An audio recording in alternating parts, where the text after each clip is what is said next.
Haleluya, shalom yang terkasih saudara-saudara semua. Dan hari ini kita akan memuji Tuhan, kita akan menyembah Tuhan.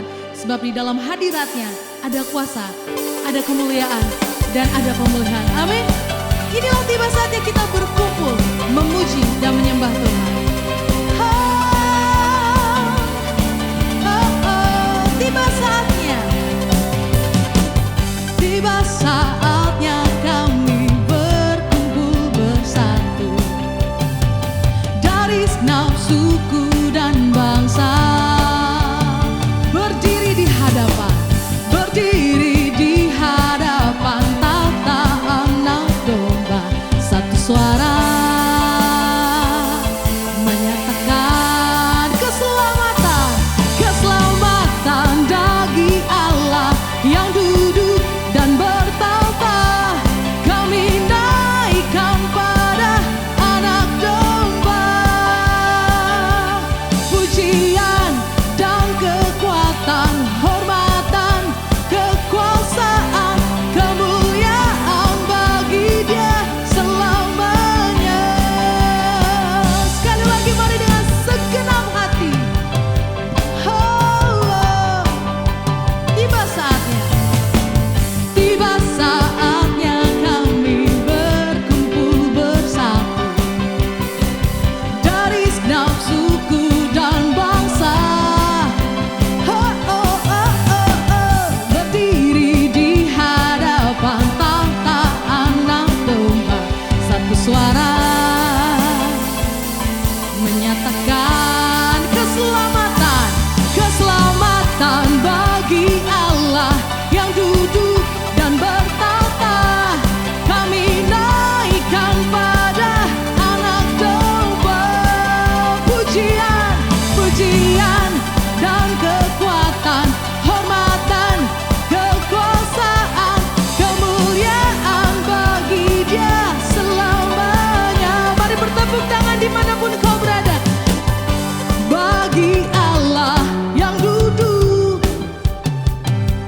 kami naikkan pada Anak Domba pujian, pujian dan kekuatan, hormatan, kekuasaan, kemuliaan bagi Dia selamanya.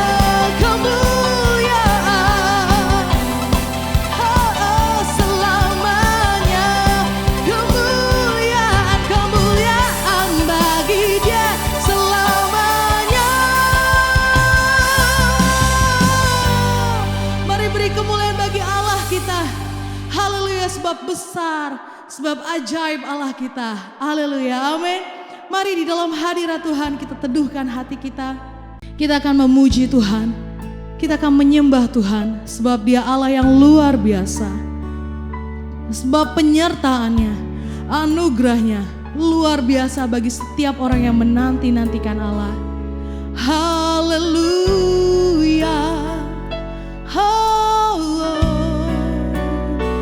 Mari dengan segenap hati sembah Tuhan.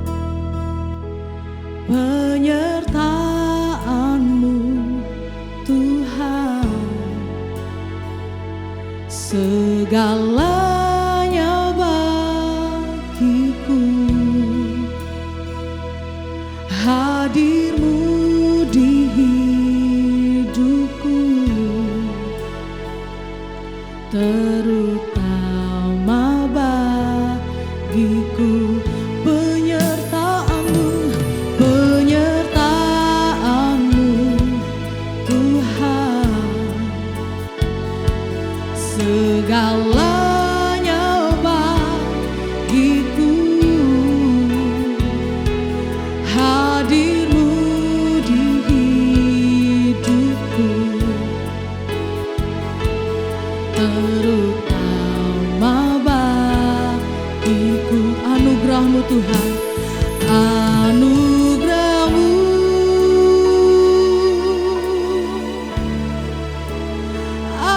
anugerah-Mu, semua karena anugerah-Mu,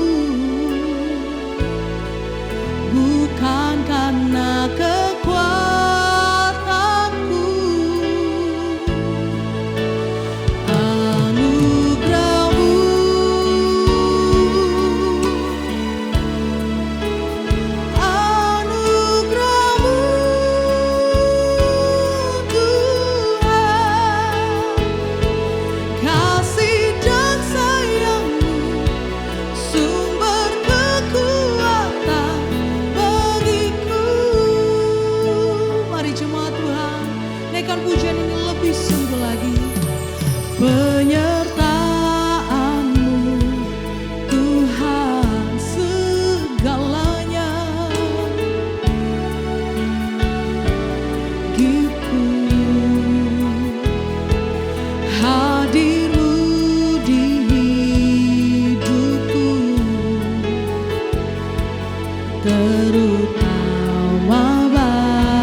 Shalom Bapak Ibu, saudara-saudara yang diberkati oleh Tuhan Yesus.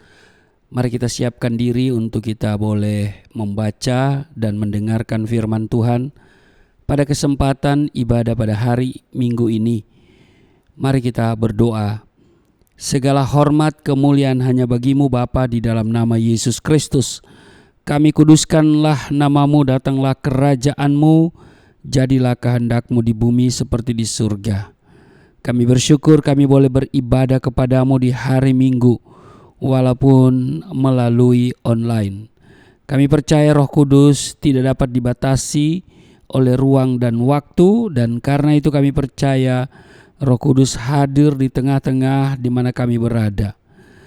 Urapi kami, buka hati pikiran kami, sebab apa yang akan kami dengar adalah perkataan firman Tuhan yang bermanfaat untuk mengajar, menyatakan kesalahan, memperbaiki kelakuan, dan mendidik kami kepada kebenaran. Kiranya setiap kata kalimat yang kami dengar dari firman-Mu adalah kata kalimat penuh kuasa, sehingga kami diberkati dan melalui kebenaran firman-Mu kami dipulihkan. Di dalam nama Yesus, urapi juga hamba-Mu yang tidak ada apa-apanya. Di dalam nama Yesus Kristus kami berdoa dan mengucap syukur. Amin.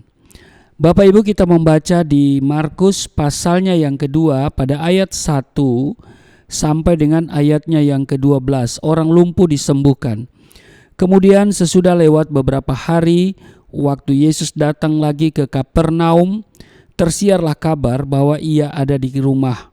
Maka datanglah orang-orang berkerumun sehingga tidak ada lagi tempat, bahkan di muka pintu pun tidak. Sementara ia memberitakan firman kepada mereka, ada orang-orang datang membawa kepadanya seorang lumpuh digotong oleh 4 orang. Tetapi mereka tidak dapat membawanya kepadanya karena orang banyak itu. Lalu mereka membuka atap yang di atasnya.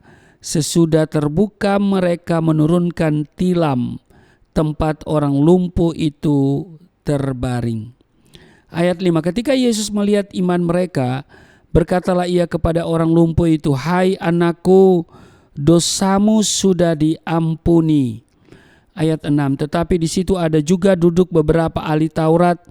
Mereka berpikir dalam hatinya, mengapa orang ini berkata begitu? Ia menghujat Allah. Siapa yang dapat mengampuni dosa selain daripada Allah sendiri? Tetapi Yesus segera mengetahui dalam hatinya bahwa mereka berpikir demikian. Lalu ia berkata kepada mereka, "Mengapa kamu berpikir begitu dalam hatimu? Manakah lebih mudah mengatakan kepada orang lumpuh itu, dosamu sudah diampuni, atau mengatakan bangunlah, angkatlah tilammu dan berjalanlah?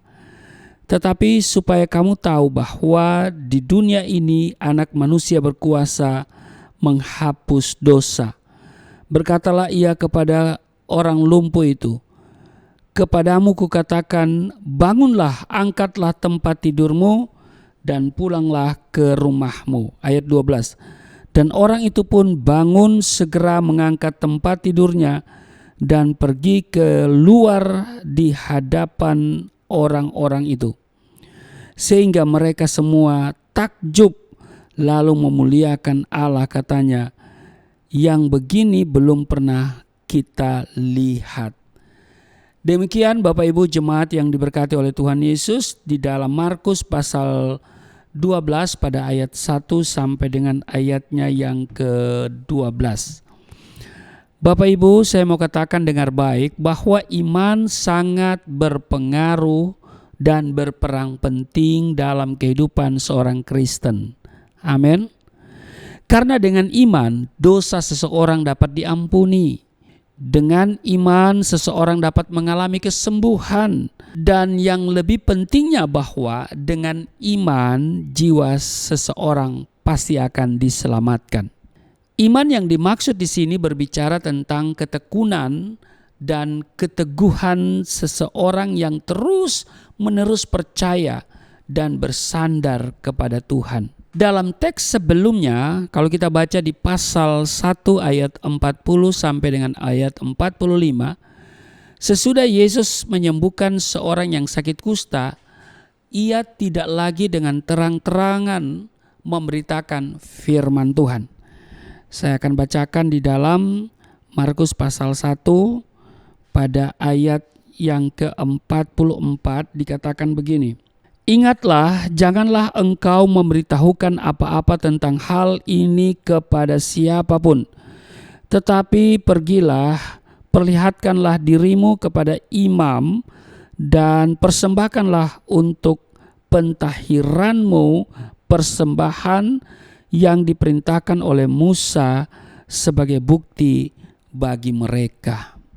Nah, pertanyaannya adalah mengapa Yesus tidak dengan terang-terangan lagi memberitakan firman Tuhan? Jawabannya karena Tuhan Yesus tahu bahwa belum waktunya, belum saatnya untuk orang-orang tahu siapa dirinya. Pada waktu Yesus menyembuhkan ibu mertua Petrus, dikatakan bahwa setan-setan pun mengenal dia. Itu kalau kita baca di Markus pasal 1 pada ayat 34 dikatakan begini. Ia menyembuhkan banyak orang yang menderita bermacam-macam penyakit dan mengusir banyak setan. Ia tidak memperbolehkan setan-setan itu berbicara sebab mereka mengenal dia. Jadi setan-setan itu mengenal Tuhan Yesus.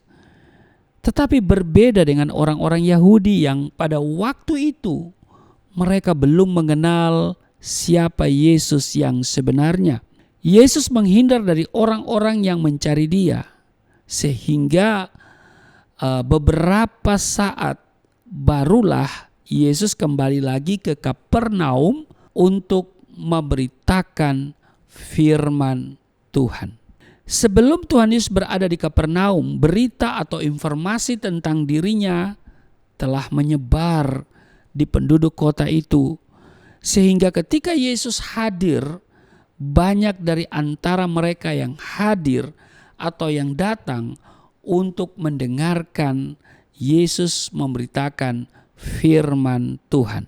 Bapak Ibu, Kapernaum adalah bagian dari Galilea. Jadi ketika Yesus berada di Galilea, berita tentang dirinya sudah tersebar di Kapernaum. Saya yakin itu. Kalau bisa dikatakan Yesus adalah aktor yang terkenal pada waktu itu, kedatangan Tuhan Yesus ke Kapernaum menjadi pokok pembicaraan, menjadi topik yang begitu hangat, atau boleh dikatakan menjadi topik terhangat. Orang-orang banyak itu seperti menantikan kedatangan Tuhan Yesus. Mereka ingin mendengarkan Yesus memberitakan Injil. Dan dalam perikop ini yang kita baca, kita melihat bahwa Yesus menyembuhkan seorang yang lumpuh. Pertanyaannya adalah, siapakah orang lumpuh itu? Mengapa Yesus menyembuhkan dia? Nah, dalam bacaan ini, saudara, di Markus pasal 2 ayat 1 sampai dengan 12, ada beberapa pokok penting yang akan kita renungkan. Yang pertama, kalau kita lihat di dalam ayatnya yang ketiga, dikatakan begini di ayat 3, ada orang-orang datang membawa kepadanya seorang lumpuh, digotong oleh 4 orang.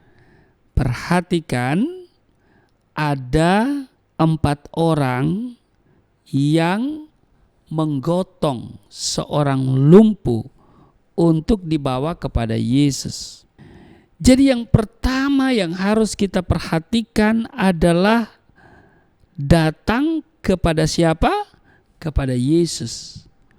Yesus adalah alamat yang tepat untuk menyelesaikan masalah tanpa masalah.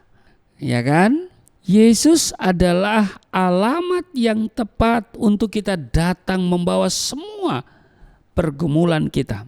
Orang lumpuh dan keempat orang itu datang kepada siapa? Kepada Yesus. Pertanyaannya adalah siapa dia? Siapa Yesus? Sehingga mereka ini ingin bertemu dengan dia. Bapak Ibu, jemaat yang diberkati oleh Tuhan Yesus, dia adalah Yesus Kristus. Mereka dengan sungguh-sungguh datang kepada Yesus, bukan hanya sekedar untuk mengetahui siapa Yesus itu, tetapi mereka sungguh-sungguh membutuhkan Yesus. Amin.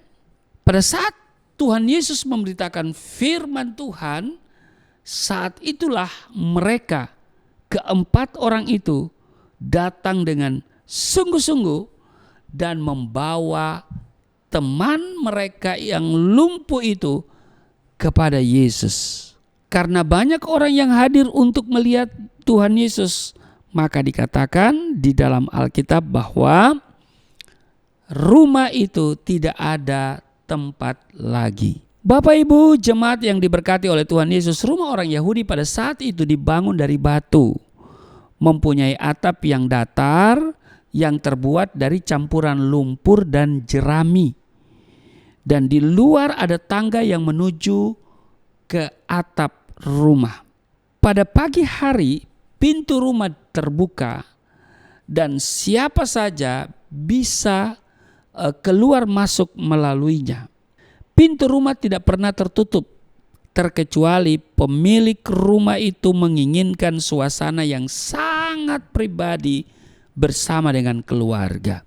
Bapak Ibu jemaat yang diberkati oleh Tuhan Yesus, pintu yang terbuka itu bermakna undangan terbuka kepada siapa saja yang mau masuk. Di rumah itu tidak memiliki pekarangan dan pintu terbuka langsung ke jalan. Demikianlah dengan sekejap tentu banyak orang yang datang, dan juga termasuk dari mereka yang datang adalah seorang lumpuh yang dibawa oleh 4 orang lain temannya untuk mendengarkan Yesus. Karena banyak orang yang berdatangan pada waktu itu, maka ada tindakan yang diambil oleh keempat orang yang mengusung teman mereka yang lumpuh itu. Mereka mencari cara bagaimana sehingga teman mereka yang lumpuh ini dapat bertemu dengan Tuhan Yesus. Walaupun tidak ada tempat bagi mereka untuk masuk, tetapi perhatikan mereka dapat menggunakan cara yang lain untuk masuk. Ternyata mereka mengambil satu tindakan untuk membawa orang lumpuh itu, yaitu melalui atap rumah. Demikian yang dikisahkan di dalam Alkitab yang kita baca tadi. Jadi Bapak Ibu saudara-saudara yang diberkati oleh Tuhan Yesus, bisa dikatakan bahwa ketika mereka membawa teman mereka yang lumpuh itu, naiklah mereka ke atas atap dan mereka melepaskan atap rumah itu dengan menurunkan teman mereka yang lumpuh itu tepat di hadapan Tuhan Yesus. Penulis Injil Lukas dalam tulisannya, kalau kita baca dalam Lukas pasalnya yang kelima pada ayat 19 mengatakan bahwa karena mereka tidak dapat membawanya masuk berhubung dengan banyaknya orang, naiklah mereka ke atap rumah lalu membongkar atap itu dan menurunkan orang itu dengan tempat tidurnya ke tengah-tengah orang banyak tepat di hadapan Tuhan Yesus. Bapak Ibu saudara-saudara yang diberkati oleh Tuhan Yesus, kita bisa membayangkan bagaimana cara mereka sehingga mereka dapat menurunkan orang lumpuh itu. Bisa saja mereka jatuh ketika mereka naik tangga misalnya saat membawa orang lumpuh itu. Akan tetapi apa yang bisa kita lihat di sini, karena iman dari keempat orang itu yang mau datang dengan sungguh-sungguh kepada Yesus, maka mereka berusaha bagaimanapun caranya, yang terpenting mereka dapat membawa temannya untuk bertemu dengan Tuhan Yesus. Jadi perhatikan, ada kerjasama antara mereka. Mereka bersama-sama menolong temannya yang lumpuh itu. Ada kerinduan untuk datang kepada Yesus, karena mereka tahu bahwa Yesus sanggup menyembuhkan. Ada tindakan yang diambil oleh mereka, yaitu apa? Datang kepada Tuhan Yesus. Jadi yang pertama adalah apa tadi? Datang kepada Tuhan Yesus. Amin. Apapun persoalanmu hari-hari ini, mari datang kepada Yesus. Dia akan mengulurkan tangannya dan berkata, marilah kepadaku yang letih lesu dan berbeban berat, aku memberikan kelegaan kepadamu. Jadi datang kepada Yesus adalah cara terbaik untuk kita dapat menyelesaikan setiap persoalan. Yang kedua, percaya. Bapak, Ibu, saudara-saudara yang diberkati oleh Tuhan Yesus, siapakah orang lumpuh itu sehingga Yesus menyembuhkannya? Orang lumpuh itu tidak diketahui siapa namanya, Bapak Ibu. Dari manakah ia berasal dan tinggal di mana? Tidak diketahui. Apakah orang lumpuh ini sudah mengalami kelumpuhan sejak lahir, atau karena ia mengalami sebuah problem yang membuat dia menjadi lumpuh? Bapak, Ibu, saudara-saudara yang diberkati oleh Tuhan Yesus, pada kisah ini Alkitab tidak menjelaskan orang itu mengalami lumpuh karena apa. Tetapi Alkitab hanya menceritakan atau menyebutkan bahwa ia adalah seorang yang lumpuh. Tetapi apabila kita perhatikan dengan saksama, maka kita akan menemukan jawabannya di ayatnya yang kelima di Markus pasalnya yang kedua. Itu dikatakan begini. Ketika Yesus melihat iman mereka, berkatalah ia kepada orang lumpuh itu, "Hai anakku, dosamu sudah diampuni." Ini berarti bahwa orang lumpuh itu sakit karena dosanya. Yesus kan berkata, "Hai anakku, dosamu sudah diampuni." Berarti Yesus tahu bahwa kelumpuhannya itu karena dosa. Karena apa, Bapak Ibu? Dosa. Ada dosa yang dilakukannya. Bukan saja keempat temannya yang percaya bahwa Yesus sanggup menyembuhkan penyakit temannya, tetapi orang lumpuh itu juga percaya bahwa Yesus sanggup menyembuhkannya. Nah, keempat orang itu tidak sekedar datang kepada Yesus, Bapak Ibu. Tidak sekedar datang untuk memohon kepada Yesus untuk menyembuhkan penyakit temannya. Tetapi mereka percaya bahwa Tuhan Yesus sanggup menyembuhkannya. Yesus sanggup memulihkan orang lumpuh itu. Pertanyaannya adalah, mengapa mereka percaya? Ya, jawabannya karena mereka tahu bahwa Yesus berkuasa. Yesus berkuasa atas penyakit yang dialami oleh temannya itu. Bapak, Ibu, saudara-saudara yang diberkati oleh Tuhan Yesus, apakah kita sudah memiliki iman seperti keempat orang itu yang mau datang kepada Yesus dan percaya bahwa Tuhan Yesus sanggup menyembuhkan temannya yang lumpuh itu? Ini pertanyaan yang saudara jawab sendiri. Ketika dalam masalah dan pergumulan, apa tindakan yang kita ambil? Atau apa keputusan kita? Apakah kita mau datang kepada Yesus meminta pertolongan? Ataukah kita mengandalkan kekuatan kita? Bapak Ibu ingat, mengandalkan kekuatan berarti terkutuk. Mengandalkan orang-orang yang di sekeliling kita adalah hal yang tidak disukai oleh Tuhan. Karena itu Bapak Ibu saudara-saudara yang diberkati oleh Tuhan Yesus, ketika dalam masalah dan pergumulan, tindakan yang harus kita ambil adalah datang kepada Yesus dan percaya bahwa Dia sanggup untuk menyelesaikan setiap persoalan kita. Ya, karena kita percaya maka kita datang, bertindak. Amin. Jadi karena kita percaya maka kita bertindak. Bapak Ibu, saudara-saudara, jemaat yang diberkati oleh Tuhan Yesus. Pertanyaannya bagi kita semua hari ini adalah, apakah kita sudah memiliki iman seperti keempat orang itu yang mau datang kepada Yesus dan percaya bahwa Yesus sanggup menyembuhkan temannya yang lumpuh itu? Ketika dalam masalah dan pergumulan, apa tindakan yang kita ambil atau apa keputusan kita? Apakah kita mau datang kepada Yesus meminta pertolongan, ataukah kita mengandalkan kekuatan kita, mengandalkan orang-orang yang di sekeliling kita, atau apa yang menjadi solusi kita? Kita tidak hanya percaya, tetapi dalam tindakan iman kita juga harus datang kepada Yesus yang berkuasa atas hidup kita, dan karena Dia sanggup memulihkan hidup kita. Jadi kita bukan hanya sekedar datang meminta, tetapi yang pertama-tama kita harus percaya dengan sungguh-sungguh. Karena iman itu bekerja sama dengan perbuatan.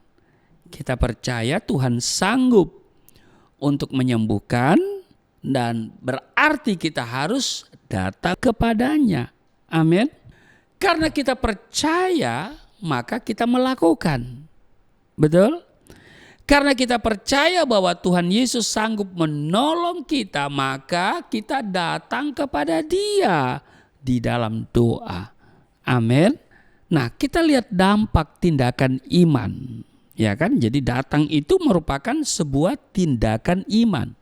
Sekali lagi saya tegaskan bahwa kita tidak hanya percaya, tetapi dalam tindakan iman kita juga harus datang kepada Dia yang berkuasa atas hidup kita, karena Dia sanggup memulihkan hidup kita. Nah, kalau kita bertindak dengan iman, nah kita akan lihat apa yang dialami orang lumpuh ini setelah tindakan iman yang diambilnya untuk datang dan percaya kepada Tuhan Yesus. Apa dampaknya? Yang pertama, dosanya diampuni. Dikatakan di dalam ayatnya yang kelima, ketika Yesus melihat iman mereka, berkatalah Ia kepada orang lumpuh itu, "Hai anakku, dosamu sudah diampuni." Mengapa Yesus mengatakan hal itu? Mengapa Yesus tidak langsung mengatakan, "Hai anakku, bangkitlah dan berjalanlah," sehingga membuat orang-orang Yahudi bertanya-tanya, saudara. Bapak Ibu, saudara-saudara yang diberkati oleh Tuhan Yesus, orang-orang Yahudi dalam pandangan mereka mengaitkan dosa itu dengan penderitaan. Mereka berpendapat bahwa jika seseorang menderita, maka pasti orang itu telah berbuat dosa. Jadi dosa penyebab penderitaan dan sakit penyakit. Kalau kita melihat sampai saat ini, ada orang yang menderita karena sakit penyakit, kesalahan, dan karena dosa yang dilakukan. Jika kita mengingat kisah Ayub dengan penderitaan yang dialaminya, di mana sahabat-sahabatnya berpendapat bahwa Ayub menderita karena dosanya. Bapak Ibu, saudara-saudara yang diberkati oleh Tuhan Yesus pasti tahu bahwa orang lumpuh itu sakit karena dosanya. Memang Alkitab tidak secara gamblang mengatakan apa dosa orang lumpuh itu. Tetapi apa yang Yesus katakan, "Anakku, dosamu sudah diampuni." Bukan saja karena konsep berpikir orang-orang Yahudi yang mengaitkan dosa dengan penderitaan, tetapi di dalam kemahatauannya Tuhan Yesus tahu dosa orang lumpuh dan kemudian mengampuninya. Tidak hanya dosanya yang diampuni Bapak Ibu, tetapi perhatikan, orang lumpuh itu juga diselamatkan. Ada sesuatu yang terjadi. Ia yang dulunya orang berdosa kini menjadi warga kerajaan Allah. Itu yang pertama. Dampak dari tindakan iman. Dosanya diampuni, dia diselamatkan. Dia menjadi warga kerajaan Allah. Amin. Yang kedua, di ayat 11 dikatakan begini. Kepadamu kukatakan, bangunlah, angkatlah tempat tidurmu dan pulanglah ke rumahmu. Kita melihat di sini ada 3 kata kerja yang dikatakan oleh Tuhan Yesus. Bangunlah, angkatlah, dan pulanglah. Bangunlah, angkatlah, dan pulanglah. Apa sebenarnya yang Yesus mau sampaikan melalui perkataannya bangunlah, angkatlah, dan pulanglah? Sebenarnya yang Yesus mau katakan di sini bahwa ia berkuasa atas penyakit dan dengan perkataannya itu membuktikan bahwa dia berkuasa. Betul? Orang yang lumpuh itu disembuhkan. Bukan saja sembuh secara jasmani, tetapi juga sembuh secara rohani. Jadi lihat, tindakan iman dari orang lumpuh dan teman-temannya itu, lihat, perhatikan, dosanya diampuni dan kemudian dia diselamatkan. Tapi yang kedua, dia mengalami kesembuhan. Dan yang ketiga, Yesus dimuliakan.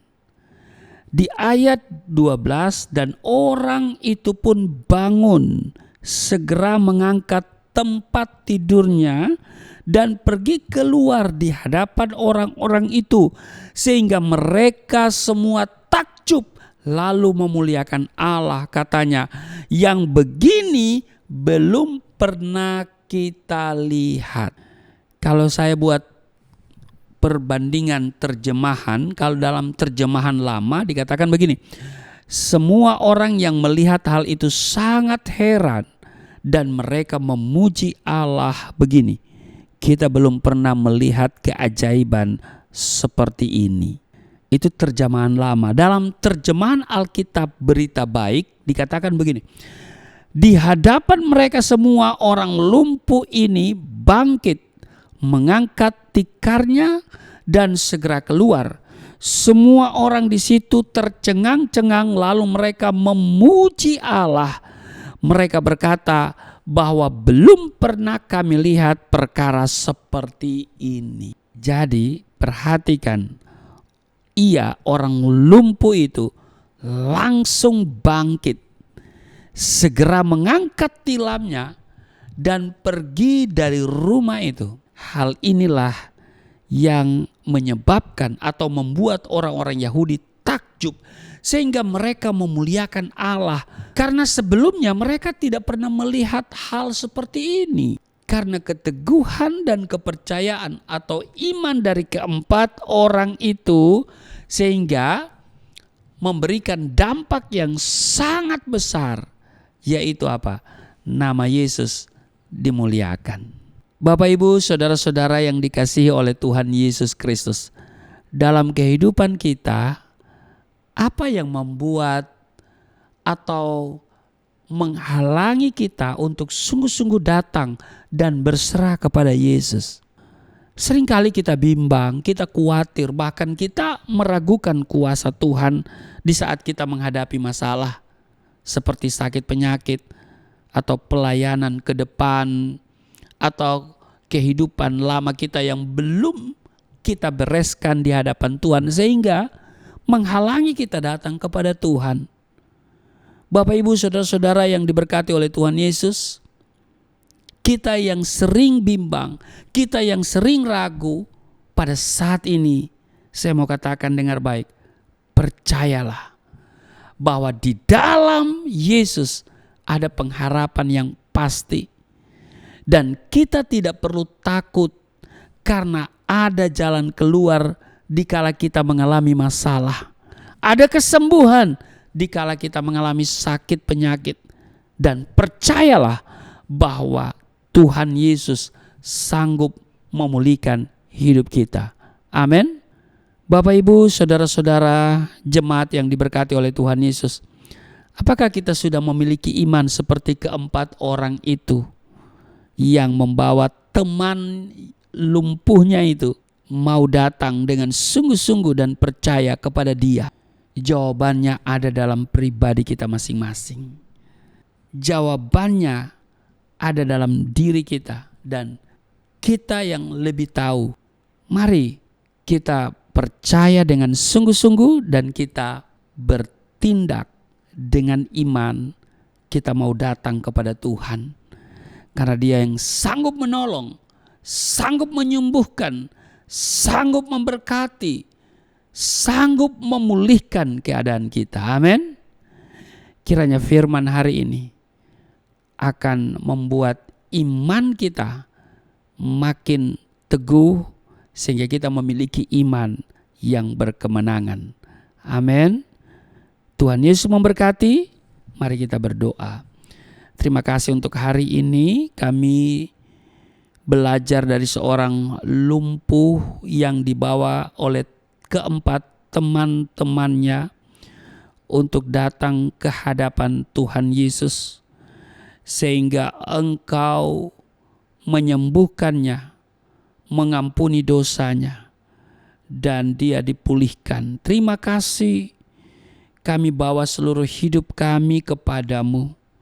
Engkau sanggup menolong kami, menyembuhkan penyakit kami, melupakan dosa dan kesalahan kami.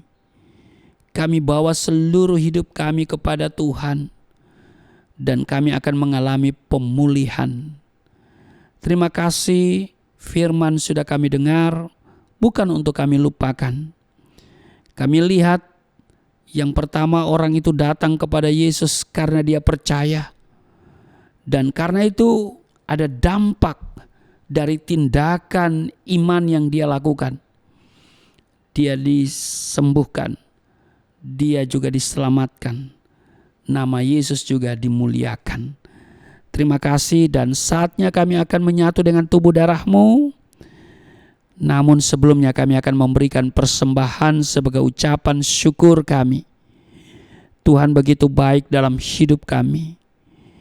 Tuhan yang sudah menolong hari-hari hidup kami. Dengan apa kami harus balas? Kami memuliakan Tuhan dengan apa yang ada pada kami. Kami persembahkan apa yang bisa kami berikan untuk pekerjaan Tuhan. Maka hamba doa setiap mereka yang memberikan persembahan untuk pekerjaan Tuhan diberkati. Mereka tidak kekurangan, tidak sakit-sakitan, tidak bangkrut, tidak miskin di dalam nama Yesus. Setiap benih yang mereka tabur Tuhan kembalikan 30, 60 bahkan 100 kali ganda. Hamba doa untuk setiap mereka yang menopang pekerjaan Tuhan. Tuhan pelihara mereka secara sempurna di dalam nama Yesus. Sambil kami memberi, kami siapkan diri kami untuk menerima tubuh darah-Mu. Di dalam nama Tuhan Yesus kami berdoa dan mengucap syukur. Amin. Haleluya, kita telah diberkati oleh firman Tuhan hari ini. Mari Bapak Ibu yang rindu untuk membawa setiap persembahan ke rumah Tuhan, Bapak Ibu bisa melakukan persembahan lewat transfer yang tertera di layar kaca Bapak Ibu sekalian. Haleluya. Oleh kuasa darah-Mu, Kau telah tebus dosaku. Kekudusan-Mu melingkupiku, kasih-Mu mengalir, memulihkan hidupku. Sungguh besar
Baik Bapak Ibu, terima kasih untuk persembahan yang saudara Bapak Ibu berikan untuk pekerjaan Tuhan melalui Yayasan Pelayanan Galilea Indonesia.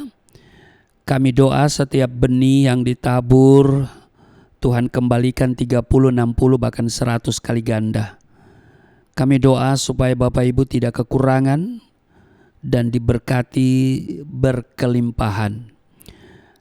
Topang pekerjaan Tuhan di Yayasan Pelayanan Galilea Indonesia, baik dalam doa, Tuhan campur tangan untuk semua kebutuhan. Ya, saudara doakan juga supaya Yayasan Pelayanan Galilea Indonesia tetap eksis dalam pekerjaan Tuhan, pelayanan misi ke daerah-daerah, dan juga doakan supaya yayasan bisa memiliki satu ruko dan juga bisa memperpanjang sewa kontrak daripada ruko ini. Doakan ya Bapak Ibu, jemaat sekalian ya. Mari siapkan diri untuk seperjamuan dengan tubuh darah Tuhan sambil mempersiapkan elemen perjamuan kudus. Saya bacakan dasar perjamuan kudus di 1 Korintus 11 pada ayat 23, 24 dan 25. Sebab apa yang telah aku teruskan kepadamu telah aku terima dari Tuhan, yaitu bahwa Tuhan Yesus pada malam waktu ia diserahkan mengambil roti, dan sesudah itu ia mengucap syukur atasnya. Ia memecah-mecahkannya dan berkata, inilah tubuhku yang diserahkan bagi kamu. Perbuatlah ini menjadi peringatan akan aku.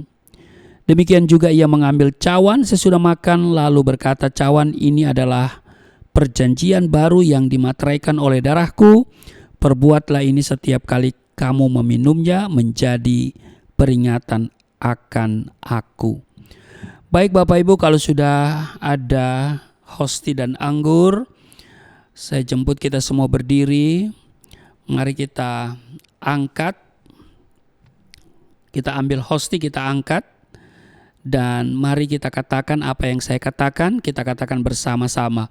Di dalam nama Yesus Kristus, inilah roti yang turun dari surga, inilah tubuh Yesus Kristus yang tergantung di atas kayu salib, yang memberikan keselamatan hidup kekal dalam kerajaan surga, yang menyempurnakan tubuhku agar sehat sempurna, menyempurnakan jiwa dan rohku supaya dibangkitkan pada akhir zaman. Inilah tubuh Yesus Kristus yang tergantung di atas kayu salib, tertikam, tertombak agar kami tidak terkapar di rumah sakit, tidak terkapar di meja operasi, tidak terkapar di ruang ICU, tidak lumpuh, tidak pikun, tidak koma. Aku tolak segala bentuk tumor, segala bentuk kanker, segala bentuk penyakit, kuman, virus, sakit penyakit, segala luka di tubuhku, penderitaanku, kesusahanku, kemiskinanku, kegagalanku sudah diangkat, diselesaikan oleh Yesus Kristus di atas kayu salib. Maka hari ini aku meraih janji Tuhan, aku meraih kuasa, aku meraih mujizat. Disembuhkan, dipulihkan, diberkati, hidup berkemenangan di dalam nama Yesus Kristus. Firman yang menjadi daging, inilah roti yang turun dari surga, inilah tubuh Yesus Kristus. Mari kita makan.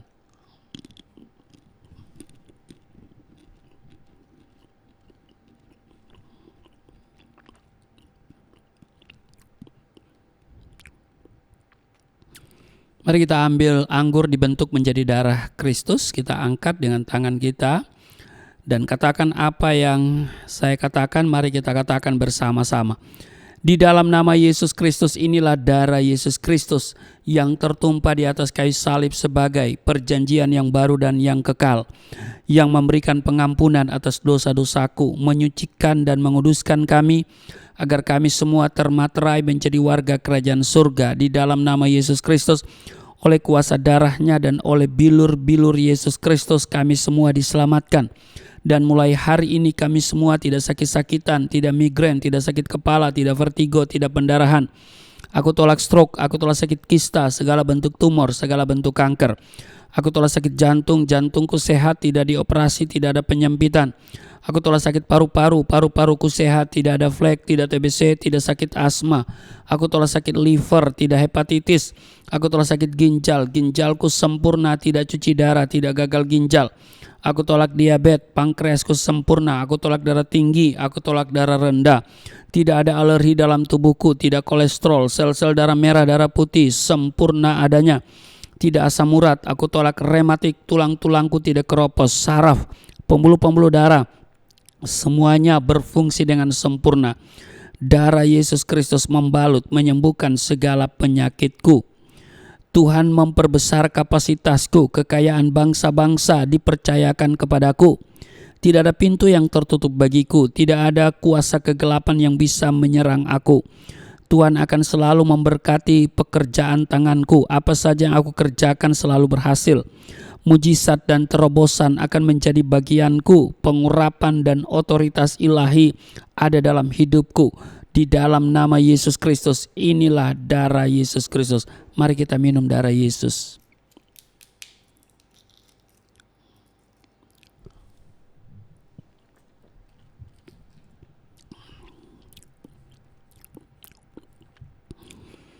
Mari kita bersyukur untuk tubuh darah Kristus yang sudah menyatu dengan tubuh darah kita.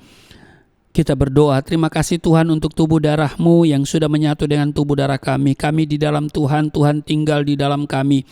Tuhan bertanggung jawab atas seluruh kehidupan kami. Kemanapun kami melangkah, kami meraih janji Tuhan. Maka yang sakit sudah disembuhkan, yang letih lesu berbeban berat sudah diberikan kelegaan, yang terikat oleh dosa dilepaskan. Di dalam nama Yesus kami mengalami pemulihan. Kesehatan dipulihkan, rumah tangga dipulihkan, ekonomi dipulihkan di dalam nama Yesus Kristus. Hamba doa untuk setiap mereka yang beribadah secara online di rumah mereka. Tuhan datangi, Tuhan jumpai, Tuhan berkati, Tuhan urapi mereka, sembuhkan yang sakit di dalam nama Yesus. Berdoa untuk bangsa dan negara kami, kiranya semuanya ada dalam rancangan Tuhan yang baik. Untuk kesejahteraan bangsa ini, berkati bangsa ini dan juga pemerintahan yang ada. Di dalam nama Yesus Kristus yang telah mengajar kami berdoa bersama-sama. Bapa kami yang di surga, dikuduskanlah nama-Mu, datanglah kerajaan-Mu, jadilah kehendak-Mu di bumi seperti di surga. Berilah kami pada hari ini makanan kami yang secukupnya. Ampuni akan kesalahan kami seperti kami sudah mengampuni orang bersalah pada kami. Jangan bawa kami ke dalam pencobaan, tapi lepaskanlah kami daripada yang jahat. Sebab Engkau yang empunya kerajaan, kuasa dan kemuliaan sampai selama-lamanya. Amin. Tetap berdiri dan mari kita akhiri ibadah kita. Angkat tanganmu dan terimalah berkat Tuhan. Segala berkat yang dari surga mengalir dalam hidupmu di dalam nama Tuhan Yesus. Diberkatilah engkau, diberkati rumah tanggamu, diberkati suami istri, diberkati orang tua anak cucumu, diberkati usaha bisnis toko daganganmu, studi dan pelayananmu, lumbung-lumbungmu diberkati, buah kandunganmu diberkati, anak-anakmu anak-anak yang cerdas, generasi yang unggul, berkesempatan studi dalam dan di luar negeri, dapat beasiswa. Apa yang kau kerjakan Tuhan buat berhasil, naik dan bukan turun, menjadi kepala bukan ekor. Tuhan menjaga keluar masukmu sekarang dan selamanya. Tuhan akan memperbesar kapasitasmu, kekayaan bangsa-bangsa dipercayakan kepadamu. Tidak ada pintu yang tertutup bagimu, tidak ada kuasa kegelapan yang bisa menyerang engkau. Tuhan selalu memberkati pekerjaan tanganmu. Apa saja yang kau kerjakan selalu berhasil. Mujizat dan terobosan menjadi bagianmu. Pengurapan dan otoritas ilahi ada dalam hidupmu. Di dalam nama Yesus Kristus hamba berseru, turunlah berkat, kasih setia, penyertaan, perlindungan yang sempurna, damai, sukacita, kemuliaan, kemenangan dari Bapa Surgawi, dari Yesus Kristus dalam persekutuan dengan Roh Kudus tercurah mengalir dalam hidupmu mulai saat ini sampai selama-lamanya. Setiap kita yang percaya diberkati berkata amin. Haleluya. Sungguh besar pengorbananmu bagiku,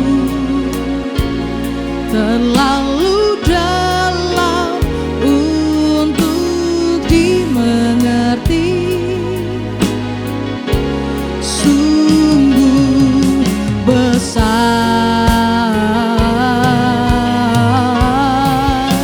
sungguh indah yang kau pikirkan tentangku.